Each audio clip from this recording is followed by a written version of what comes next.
harga emas Antam tiba-tiba ambles 50 ribuan. Tapi, coba perhatiin deh, di saat yang sama sektor retail kita malah lagi kebanjiran duit, uang berputar kencang banget, di satu sisi ada yang panik, tapi di sisi lain banyak banget yang lagi panen cuan. Gimana ceritanya dua hal yang kelihatannya bertolak belakang ini bisa terjadi barengan? Nah, selamat datang di sesi analisis kita kali ini. Kita bakal bedah tuntas fenomena emas turun, retail menggeliat. Yuk kita bongkar peluang di baliknya.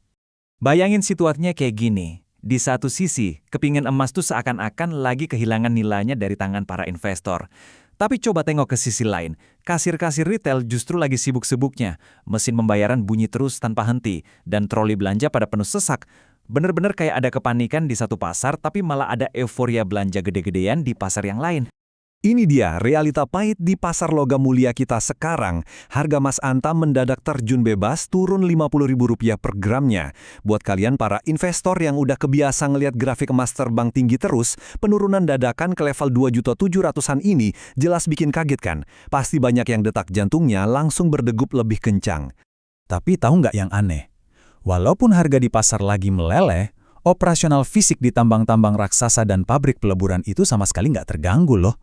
Dari lubang tambang yang berdebu sampai tungku yang nyala terang buat nyetak batangan emas, semuanya tetap jalan dengan sangat efisien.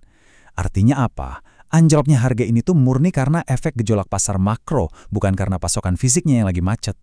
Malahan, ya, teknologi sekarang tuh lagi bikin pasokan emas makin stabil. Contohnya di tambang emas Martabe. PT Agincourt Resources di sana lagi agresif banget pakai drone berteknologi tinggi. Drone ini dipakai buat memetakan area berbahaya, jadi benar-benar neken resiko kecelakaan fatal buat pekerja. Plus, bisa ngukur volume material dengan akurasi yang gila banget.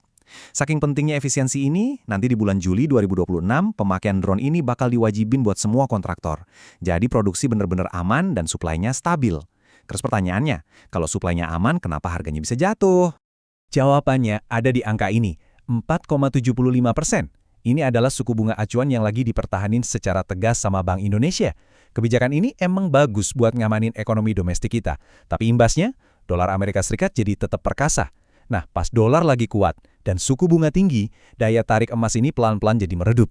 Ini nih yang bikin investor berbondong-bondong ngelepas emas mereka, dan ujung-ujungnya ngebanting harga di pasaran. Oke, sekarang pasar emas lagi kerasa dingin dan lesu, coba kita alihin pandangan kita ke tempat lain. Kalau kita lihat di jalanan, di mal-mal, atau bahkan di keranjang e-commerce kalian sendiri, suhunya justru lagi panas banget.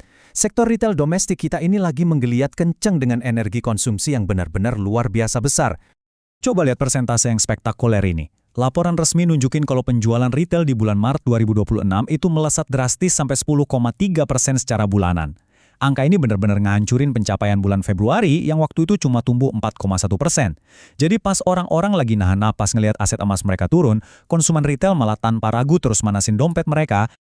Kira-kira apa sih bahan bakarnya? Indeks penjualan real kita itu sukses nembus level 256,7. Dan yang paling gila, penjualan pakaian itu melonjak ekstrim sampai 26,2% secara bulanan. Permintaan buat suku cadang kendaraan sama barang-barang rekreasi juga ikut meroket. Ini pastinya didorong penuh sama momentum Ramadan, kucuran THR, dan jangan lupa, belanja sosial pemerintah yang sukses bikin volume transaksi meledak. Nggak cuma itu, kepercayaan diri konsumen juga lagi ada di puncaknya nih. Indeks keyakinan konsumen melesat ke level 127,0 di awal 2026. Ini bukti kuat banget kalau masyarakat kita tuh yakin sama kondisi keuangan mereka. Ditambah lagi, adanya program bantalan sosial dari pemerintah, kayak program makan bergizi gratis, itu benar-benar ngasih ruang lebih buat masyarakat kelas bawah supaya tetap bisa punya daya beli buat konsumsi lainnya. Tapi tunggu dulu, momentum hari raya itu sebenarnya cuma satu kepingan puzzle aja dari fenomena ini. Ada mesin cerdas lain yang secara konsisten terus nyiram bensin ke dalam kobaran api belanja ini. Apa itu? Taktik pemasaran digital.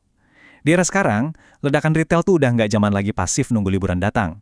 Semua ini udah direkayasa dan distimulasi secara aktif langsung dari layar HP konsumen. Senjata utamanya jelas flash sale. Ini tuh bukan cuma sekedar potong harga biasa ya. Ini adalah manipulasi psikologis yang benar-benar terukur. Kasih diskon gede tapi dalam jendela waktu yang super sempit, biasanya cuma hitungan jam. Strategi ini nyiptain semacam urgensi absolut yang bikin kita sebagai konsumen ngerasa terpaksa buat langsung check out saat itu juga tanpa sempat mikir panjang. Buat kalian yang sering belanja online, pasti paham. Taktik ini tuh langsung memicu yang namanya FOMO, rasa takut ketinggalan momen atau barang langka. Emosi kayak gini nih yang meruntuhkan logika kita, dan akhirnya ngelahirin perilaku belanja impulsif.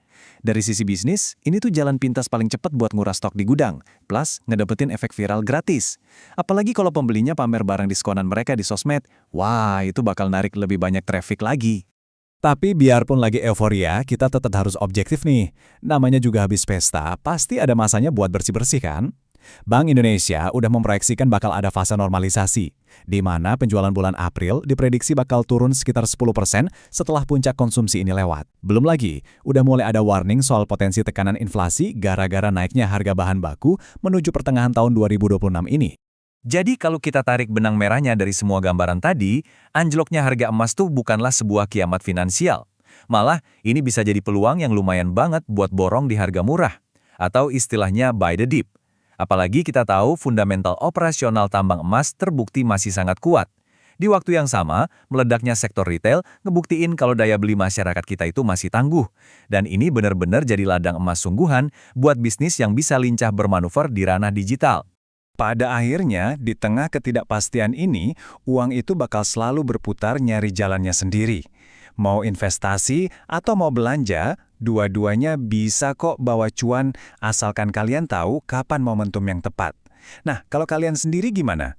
Lebih milih bersabar terus borong emas pas lagi murah-murahnya begini, atau malah mau agresif ngejar omset dari flash sale? Tentukan strategi kalian dari sekarang ya. Ikutin terus sesi analisis kita supaya kalian nggak ketinggalan tren pergerakan ekonomi berikutnya. Sampai jumpa!